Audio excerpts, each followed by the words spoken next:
I think the big difference between traditional marketing and hyperlocal marketing is effectively geography.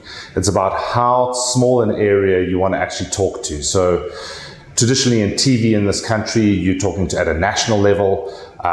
With newsprint and magazine, you can actually start targeting sort of more regional based, probably down to a provincial level, which retailers use very effectively. And we're now sort of pioneering a way in which you can actually target people down to a street, a house. So traditionally that was done with brochure drops and with very cleverly done outdoor purchases. Nowadays we're basically doing it with technology. We've got a database of about 22 million financially active South Africans. What we've done is we've taken that database and we've actually geo-mapped it. So down to the physical location where somebody lives.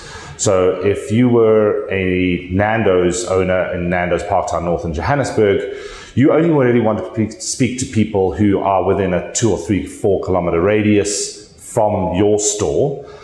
Or people that transit past your store on the way to and from work or school.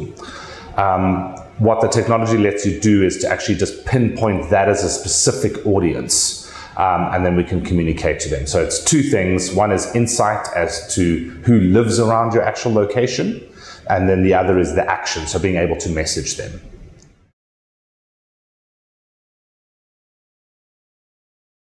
It's largely mobile driven at this point. So we're using SMS, MMS, and then we also do automated voice messages. So those radio scripts dropped into your inbox. We can do email. We're just finding that the mobile messaging platforms are a lot more responsive.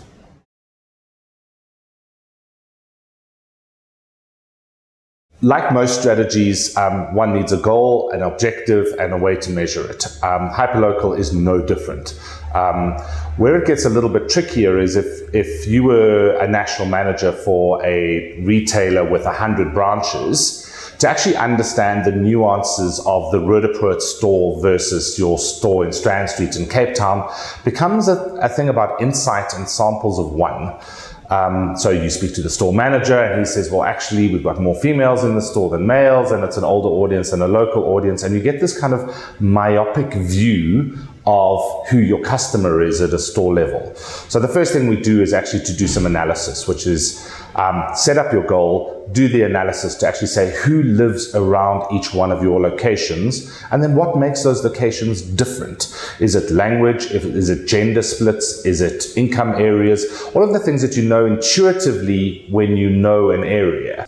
So the idea is set up a goal, do the analysis around each one of those locations, and then to do a messaging and activity plan that suits that local audience and meets your marketing strategy. So from a case study perspective, we're doing an immense amount of work with Neotel. They have a very interesting hyperlocal challenge in the sense that they're pulling that lovely big orange fiber line across the country, but it's only in certain places.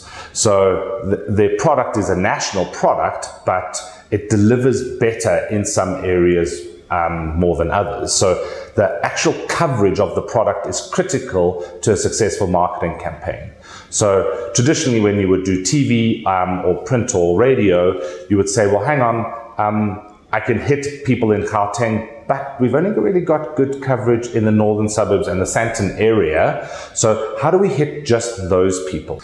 So we do a geographic filter, and then we also do a demographic filter for them because they only want to speak to people who have an existing landline, who earn a certain amount because some of their products carry a heftier price tag, sort of from 500 to 1,000 Rand a month. So as you can imagine, they would only want to target certain LSMs. So you can actually drive different people using geography and using demographics to a far more efficient outcome.